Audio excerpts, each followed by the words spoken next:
Good morning students. मैं doctor रेखा आज आपके सामने बीएड फर्स्ट ईयर में पढ़ाए जाने वाला विषय जेंडर स्कूल एंड सोसाइटी में equity and equality psychological and sociological perspective नामक विषय पर हम बात करेंगे। तो जैसे मैंने आपको पहली वीडियोस में बताया था कि what do you mean by gender equality. Gender equality में means when we are efforting to equalise the male and female, कि जब हम दोनों की इक्वालिटी की बात करते हैं, जब हम ये बात करते हैं कि हमें दोनों को इक्वल करना है and we are efforting for that, तो that is called gender equality. एक और आपको जेंडर इक्वालिटी की स्लाइड में दिखाना चाहूंगी। देखिए जेंडर इक्वालिटी में कि gender equality what do you mean by gender equality. आपको डायग्राम से नजर आ रहे होंगे दोनों। Gender equality is a human right. Women are entitled to live with dignity, with freedom from want and from fear. Yes. Gender equality का यहाँ पर मतलब क्या है कि वीमेन को इक्वालिटी मिले ताकि वो एक डिग्निफाइड लाइफ जो है वो लीड कर सके, ताकि उसका समाज में एक स्टेटस हो। Next is gender equality is also a precondition for advancing development and reducing poverty. तो yes, it's a like a tool to reduce poverty in a hand of a woman. एक औरत के हाथ में ये एक टूल की तरह है कि जो उसको एम्पावर करता है, जो उसको बताता है कि what to do, कि क्या करना है। Next is empowered women contribute to health and productivity of whole family and communities. हम ये नहीं कह सकते कि एक वीमेन अगर एजुकेटेड होती है, अगर एम्पावर्ड होती है तो उससे सिर्फ उसकी फैमिली की वेलफेयर होती है, बल्कि पूरी कम्युनिटी की वेलफेयर होती है। Yes, she is working for the whole community. वो होल कम्युनिटी के लिए काम कर रही है and they improve the prospects for the next generation. उससे क्या हो रहा है कि हमारी नेक्स्ट जनरेशन भी क्या सीख रही है, उससे क्या बेटर लाइफ के लिए, क्या कहते हैं कि बेटर लाइफ के लिए क्या कौन कौन से मैगजीन हैं, कि अगर आप अपनी जनरेशन को हेल्दी बनाना चाहते हो, अगर आप चाहते हो कि आपकी नेक्स्ट जनरेशन हेल्दी हो, हेल्दी मीन्स मेंटली हेल्दी, तो उसके लिए आपका एम्पावर्ड होना बहुत ही जरूरी है। For more than 30 years UNFPA is advocated for women and girls, promoting legal and policy reform to gender sensitive data collection and supporting initiative that improves the women and girls health and expand their choice in life. Yes, अगर हम UNFPA की बात करें तो वो क्या कर रहा है कि इतने लगभग 30 सालों से क्षेत्र में काम कर रहा है, वीमेन को अपलिफ्ट करने का काम कर रहा है, वीमेन को अपनी स्ट्रेंथ को पहचानने का, उसको अपने आप को पहचानने का, सेल्फ एनालाइज का काम कर रहा है, ताकि वो जो वीमेन्स है वो हर क्षेत्र में आगे बढ़े और आगे जाएं। नेक्स्ट स्लाइड में मैं आपको दिखाना चाहूंगी। देखिए कि हमने equality, what do you mean by equality. Equality means the end goal, यानी कि हम जो चाहते थे वो हो गया। द एंड गोल मतलब जो हमारा मोटिव था दैट इज कंप्लीटेड, कि हमने सबके लिए इक्वलाइज कर दिया है। And equity means the means to get there. Equity का मतलब है कि क्या हम जिस मीन्स के लिए चले थे, क्या हम जिस साधनों की प्राप्ति के लिए चले थे या शुरुआत की थी, क्या हमने उन साधनों को प्राप्त कर लिया है। What is equity? Equity can be defined as quality of treating individual fairly based on their needs and requirement. Yes, equity का मतलब क्या है कि हर एक पर्सन की रिक्वायरमेंट के अकॉर्डिंग, हर एक पर्सन की नीड के अकॉर्डिंग, क्योंकि सभी जो अगर दो हैं तो उनकी दो की भी नीड एक जैसी नहीं होती, तो सबकी नीड्स अलग अलग होती है, कि उनकी नीड्स के अकॉर्डिंग और उनकी रिक्वायरमेंट के अकॉर्डिंग आपको जो प्रोविजन है वो उनको देना है। Next is what is equality. Equality can be defined as treated each and every individual in the same manner irrespective of need and requirement. यहाँ पे इक्वालिटी का मतलब क्या है कि आपके लिए सारे समान हैं, ऑल आर इक्वल, कि आपने ये नहीं देखना कि उनकी क्या नीड है और क्या रिक्वायरमेंट है, आपने सभी को इक्वलाइज वे में जो भी कंट्रीब्यूट आप करना चाहते हैं वो आपने सभी को इक्वलाइज वे में इक्वली कंट्रीब्यूट करना है। इसके एग्जाम्पल हैं, देखिए एग्जाम्पल क्या है कि सपोज कीजिए आपके घर में ही एक छोटा बच्चा है, ठीक है, और एक आपके फादर हैं, तो आपकी मदर क्या करेगी? क्या दोनों को इकट्ठा एक जैसा खाना डाल के देगी? दोनों थालियों में एक जैसा फूड होगा? नहीं, ऐसा तो नहीं होगा ना, क्योंकि बच्चे की रिक्वायरमेंट अलग तरह की है और जो फादर हैं उनकी रिक्वायरमेंट अलग तरह की है। तो that is called equity. Equity, समता। तो उसमें क्या है कि according to the need and requirement of a child और अ पर्सन, वो चीजें उनको दी जा रही हैं, दैट इज कॉल्ड इक्विटी। और एक दूसरा एग्जांपल मैं आपको देती हूँ। जैसे आप सपोज करो कहीं भी किसी भी एरिया में जाकर जॉब करते हो, ठीक है, या फिर आपको जॉब मिलती है, अपॉर्चुनिटीज मिलती है, तो वो किस बेसिस पर मिलती है? और सपोज करो इंटरव्यू के लिए बहुत सारे लोग आए हैं, they all are not equal. वो किस चीज पर मिलेगी? आपको मेरिट के बेस पर मिलेगी। How much you are scoring, कितना आपने स्कोर किया है, कितना आप कर रहे हैं। तो वहां पर क्या होगा, सभी के लिए उनकी मेरिट के बेस पर, उनकी एबिलिटीज के बेस पर, उनकी कैपेसिटीज के बेस पर उनको जॉब दी जाएगी। तो ये है इक्विटी। और इक्वालिटी का मतलब क्या है? सपोज करो अगर कोई भी आपके इंस्टीट्यूशन में कोई भी डिस्ट्रीब्यूशन का काम हो रहा है, सपोज करो फूड डिस्ट्रीब्यूशन हो रहा है, तो वहां पे क्या होगा, कोई फंक्शन है उसमें डिस्ट्रीब्यूशन किया जा रहा है, तो वहां पे सारे स्टूडेंट्स को इक्वली डिस्ट्रीब्यूट किया जाएगा, जो भी टेबल्स है, कुछ भी है खाने के लिए। तो that is called equality. Equity means कि according to your need, according to your requirement, और equality means same for all, जितने भी हैं उन सब के लिए बराबर का काम। नेक्स्ट स्लाइड में मैं आपको बताना चाहूंगी psychological perspective of equality. Psychological, what do you mean bye psychological? Psychological means आपका इंटरनल फैक्टर। साइकोलॉजिकल मीन्स आपकी मानसिकता से जुड़ी हुई चीजें जो आप निर्धारित करती हैं कि आप क्या कर रहे हो। Internal factors, all psychological factors are internal factors, आपकी मनोविज्ञान से जुड़े हुए, आपकी मानसिकता से जुड़े हुए। तो साइकोलॉजिकल पर्सपेक्टिव ऑफ इक्वालिटी, कौन कौन से ऐसे पर्सपेक्टिव हैं, कौन से ऐसे परिप्रेक्ष्य हैं, मनोवैज्ञानिक परिप्रेक्ष्य कौन है, जिन पर कौन से परिप्रेक्ष्य हैं जिन पर की आपकी साइकोलॉजिकल नीड्स और इक्वालिटी डिपेंड करती है। देखिए सबसे पहला पर्सपेक्टिव है ह्यूमन बिहेवियर। आपका ह्यूमन बिहेवियर जो है वो बहुत अधिक मैटर करता है। आपका जो ह्यूमन बिहेवियर है वो आपकी साइकोलॉजी को दर्शाता है।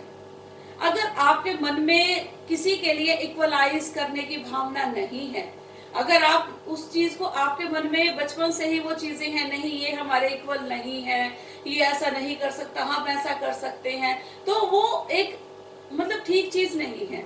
उसमें हम क्या कह सकते हैं कि आपका ह्यूमन बिहेवियर, जब भी आप किसी से ट्रीट करेंगे, जब भी आप किसी से बात करेंगे, वो आपको बता देगा कि आप सामने वाले के लिए कैसी फीलिंग रखते हैं और किस तरह की भावनाएं रखते हैं। नेक्स्ट इज पार। पार का मतलब यहाँ पर क्या है कि इक्वालिटी में इसका क्या रोल है। देखिए जब भी हम मेल मेंबर हैं उनको ज्यादा पावरफुल मेंबर माना जाता है, बिकॉज क्योंकि वो मैक्सिमम जो हैं वो they are doing job and they are taking handsome salary. तो ऑब्वियस सी बात है कि उनके हाथ में पावर्स भी हैं। तो यहाँ पर इक्वालिटी में पावर्स का क्या यूज है कि जैसे हमें अगर लगता है किसी भी तरह के कि वो पर्सन फुली इंडिपेंडेंट है, तो वो पर्सन ऑब्वियसली पावरफुल भी है और वो अपने आप को औरों के कंपैरिजन में ज्यादा महसूस करता है इस चीज को। Next is cognition perspective. What do you mean bye cognition perspective? Cognition perspective है कि संज्ञानात्मक परिप्रेक्ष्य। क्या संज्ञानात्मक परिप्रेक्ष्य? किस तरह का? अब आप देखिए आपका बिहेवियर, आपका चीजों को देखने का नजरिया, आपका एटीट्यूड, आपका एप्टीट्यूड, ये सारा का सारा निर्धारित करता है कि आप इक्वालिटी में बिलीव करते हैं या नहीं करते। Next is personality. कई बार हम पर्सनैलिटी से जज कर लेते हैं सामने वाले को कि नहीं, इस पर्सन की इस तरह की पर्सनैलिटी होनी चाहिए, और पर्सनैलिटी के बेस पर ही हम उसको एनालाइज कर सकते हैं। और पर्सनैलिटी के बेस पर कई बार क्या है कि हमारे आसपास जब हम एरिया में देखते हैं, कई बार जरूरी नहीं है कि जो एजुकेटेड पर्सन हो उसकी पर्सनैलिटी भी बहुत ज्यादा डेवलप्ड हो। तो इस तरह के फैक्टर जो हैं वो इक्वालिटी को बहुत ज्यादा अफेक्ट करते हैं। Next is respect. रिस्पेक्ट तो एक ऐसी चीज है, बिकॉज एवरीवन वांट रिस्पेक्ट। हर कोई चाहता है, हर किसी से चाहता है। और जब हम एक डिग्निफाइड पोस्ट पर पहुंच जाते हैं, जब हम एक रेपुटेटेड पोस्ट पर पहुंच जाते हैं, तो वहां पर हम किस चीज की एक्सपेक्ट करते हैं? रिस्पेक्ट की। तो equalise. Next is biological aspect. Biological aspect, what is biological aspect? कई बार हमें लगता है कि biologically womens are weak, they are not equalise to man, तो वो आदमी के बराबर नहीं है। तो ये एक बायोलॉजिकल जो फैक्टर है वो भी इक्वालिटी में बहुत ज्यादा कंट्रीब्यूट करता है। Next is feminist post structural perspective. Feminist post structural perspective में what do you mean by feminist? Feminist होते हैं जो कि लेडीज को सपोर्ट करते हैं, जो कि वीमेन्स को सपोर्ट करते हैं। तो उन्होंने क्या कहा कि जो नॉलेज है, what is knowledge? Knowledge is a power. वो एक पावर है, वो एक पावर है। वो किस तरह की? अगर आपके पास नॉलेज है तो आप मेल और फीमेल में डिस्क्रिमिनेशन नहीं करेंगे। नेक्स्ट इज रिकॉग्निशन, पहचान। वो भी इक्वालिटी में बहुत बड़ा कंट्रीब्यूशन है। अगर आप सोसाइटी में अपनी पहचान बनाने के लायक है तो आप कहीं ना कहीं अपने आप को इक्वलाइज कर सकते हैं। तो ये थे हमारे सारे के सारे साइकोलॉजिकल प्रोस्पेक्टिव। और अब हम बात करते हैं सोशियोलॉजिकल प्रोस्पेक्टिव की। जैसे मैंने बताया आपको, साइकोलॉजिकल प्रोस्पेक्टिव आपके इंटरनल एस्पेक्ट से रिलेटेड थे कि आप चीजों को कैसे देखते हैं, कैसे सोचते हैं, किस तरह का आपका नजरिया है उन चीजों को लेके। अब हम बात करेंगे सोशियोलॉजिकल प्रोस्पेक्टिव की। तो सोशियोलॉजिकल पर्सपेक्टिव क्या है?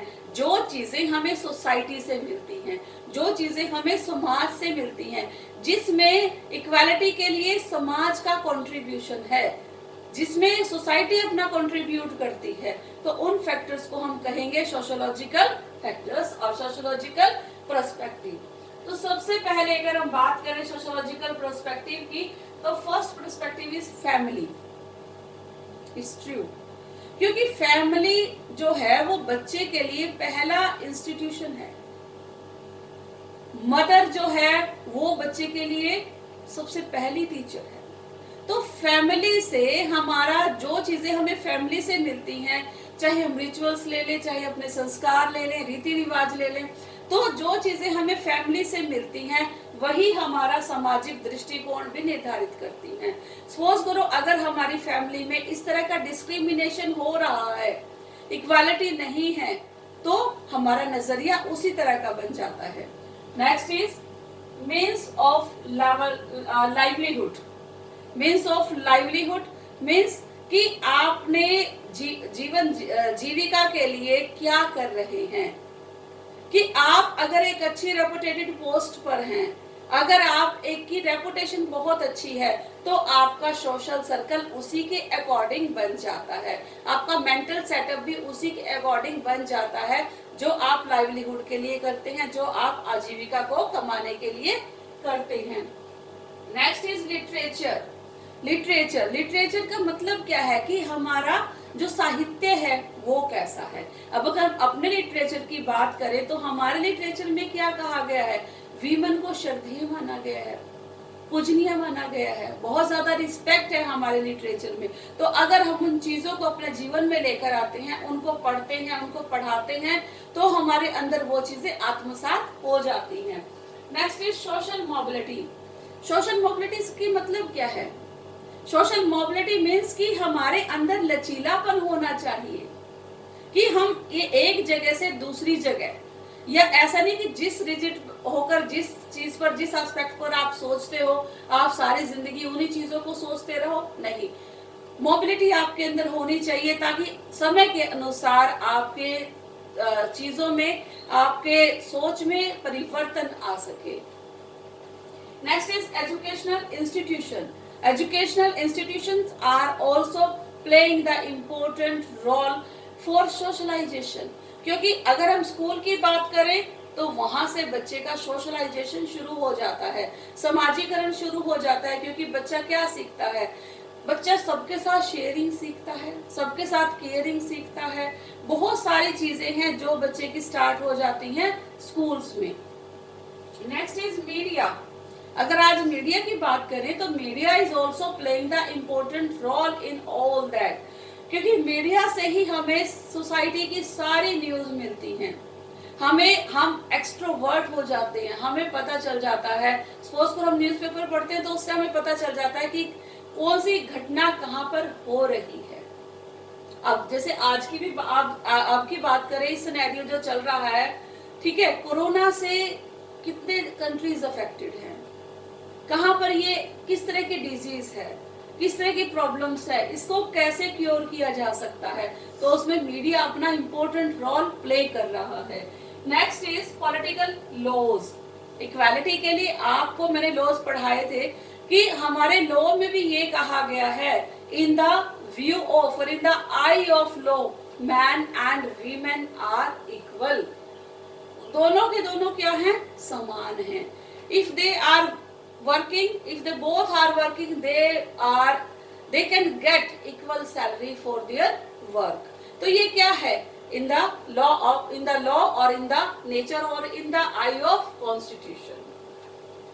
Next is socio emotional support. Yes, socio emotional support is also must for equality, because अगर हम बात करते हैं इमोशनल की, तो अगर हमें इमोशनल सपोर्ट मिलेगा, वी विल वर्क बेटर, हम बहुत अच्छा काम कर सकते हैं उस चीज के लिए जहां पर हमारे इमोशंस जुड़े हुए हैं, या फिर जहां पर हमारी सोसाइटी का हमें लगता है नहीं ये सोशली ये चीज ठीक नहीं है, या सोसाइटी के नॉर्म्स के अकॉर्डिंग ये चीज नहीं है, तो हमें वो चीज नहीं करनी चाहिए। Next is casteism. अगर हम कास्टिज्म की बात करें तो हमारे कॉन्स्टिट्यूशन क्या कहता है, there will be no discrimination on the basis of caste, creed, culture. इस आधार पर किसी भी तरह का डिस्क्रिमिनेशन किसी भी पर्सन के साथ नहीं किया जाएगा। और ये भी किस चीज को निर्धारित करता है, इक्वालिटी। किस तरह की equality, sociological equality. Next is friend circle. Friend circle बहुत इंपॉर्टेंट है हमारी हर तरह की ग्रोथ के लिए, हमारी फिजिकल ग्रोथ के लिए, हमारी मेंटल ग्रोथ के लिए, हमारी इंटेलेक्चुअल ग्रोथ के लिए। क्योंकि कई बार जो चीजें हम घर में शेयरिंग नहीं कर सकते, वो चीजें हम अपने फ्रेंड सर्कल के साथ शेयरिंग कर सकते हैं और उनसे अपने कम्युनिकेट करके अपने विचारों का आदान प्रदान भी कर सकते हैं। Next is symbols. What do you mean bye symbols? Symbols means हमारे आइकन्स, जो हमारे आइडल्स रहे हैं। जैसे अगर हम बात करें अपने लीडर्स की, अगर हम बात करें महात्मा गांधी की, अगर हम बात करें रविंद्रनाथ टैगोर की, और अगर हम बात करें जवाहरलाल नेहरू जी की, तो वो क्या है, वो हमारे लिए एक सिंबल्स ही हैं। और फिर हम अपने फोरफादर्स की भी बात कर सकते हैं, अपने ग्रैंड पेरेंट्स की भी बात कर सकते हैं, दे आर ऑल्सो सिंबल्स। कई बार ऐसा होता है कि हमें लगता है कि हम इनके नक्शे कदम पर चले, तो these are called symbols and social development के लिए, सोशल इक्वालिटी के लिए बहुत जरूरी है। Next is health. Health is also the important issue, क्योंकि on the basis of health, अगर आप मेंटली हेल्दी होंगे, हेल्थ को वो मत लीजिए कि सिर्फ physical aspect of health, no, mental aspect is also there. अगर आप मेंटली हेल्दी होंगे तो आप सभी को बराबर समझेंगे और आप सभी को समान दर्जा देंगे। Next is need of social change. Yes, अगर हम सोसाइटी की बात करें, हम बात करते हैं कि परिवर्तन है, बहुत परिवर्तन है, लेकिन वहां भी वो भी और आवश्यकता है to equalise the man and women. ठीक है, महिला और पुरुष को इक्वलाइज करने के लिए हमें सिर्फ बातें ही नहीं करनी, बल्कि ग्राउंड लेवल पर उसके लिए काम भी करना है। तो इसलिए हम कह सकते हैं कि नीड ऑफ सोशल चेंज। अभी भी सामाजिक परिवर्तन की कुछ रिचुअल्स हैं जिनको हम अभी तक मानते आ रहे हैं, जिनको हम अडॉप्ट करते हैं बिना सोचे समझे। तो उन रिचुअल्स को, उन चीजों को आपको अडॉप्ट नहीं करना है। और अगर हम बात करें नीड ऑफ सोशल चेंज, तो इसके रिगार्डिंग एक छोटा सा एग्जांपल है, that is called indoctrination. Indoctrination में क्या है कि एक प्रतिपादन है कि जो आपको बताया जा रहा है उसी चीज को आप फॉलो कर रहे हो, बिना सोचे समझे, बिना देखे, बिना उसके बारे में जाने, तो उस चीज से हमें बाहर निकलना है। आज हमें सोशल चेंज की बहुत अधिक आवश्यकता है और इसी से हमारे सोशोलॉजिकल पर्सपेक्टिव और ऑफ इक्वालिटी जो है उसका गोल कंप्लीट होगा। Thank you, have a nice day.